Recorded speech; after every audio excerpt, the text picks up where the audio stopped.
Wendy, sigurado ka ba na ito yung latest report na hinihingi ko? Galing sa Procurement Department? Para kasing may mali dito eh.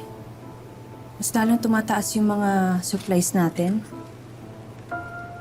Ma'am Ina, naka-update na po yung report na yan.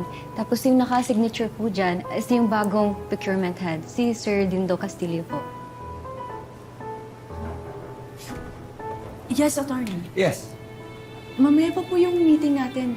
May inaayos pa po po. What time is it? Anyway, ako nga, no? My bad. Sorry, nalilito na rin kasi ako sa schedule. But anyway, ano ba yung inaayos mo? Is there any problem? Yes, attorney. And I think this is serious. Really? Pagkaupo ko as CEO, nasilip ko agad na overpriced yung mga supplies na pinopurchase natin. Ano po ba kayo dito? Well, to be honest, Iha, wala akong alam talaga dyan. No?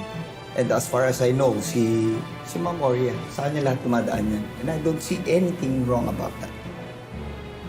Maybe there is. And it's my job po to inspect and investigate on this matter. But I'm confident naman po na maayos natin to, lalo na sa tulong niyo, attorney, when it comes to legal and technical aspects. Oo naman. Definitely. And I'm here to support talaga the CEO.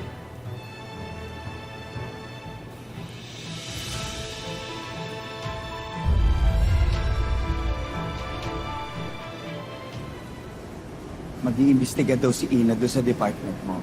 So, ang gawin mo, gumawa ka ng bagong report, yung mas maayos. Sabi, yung na-report mo dati, sabi mo, nagkaroon ng error.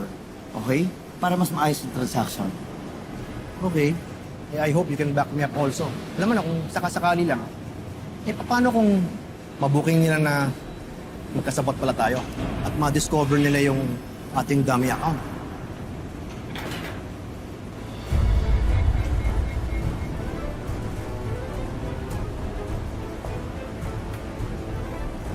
Kahit na ano gawin ng ina na yan, wala siyang magagawa.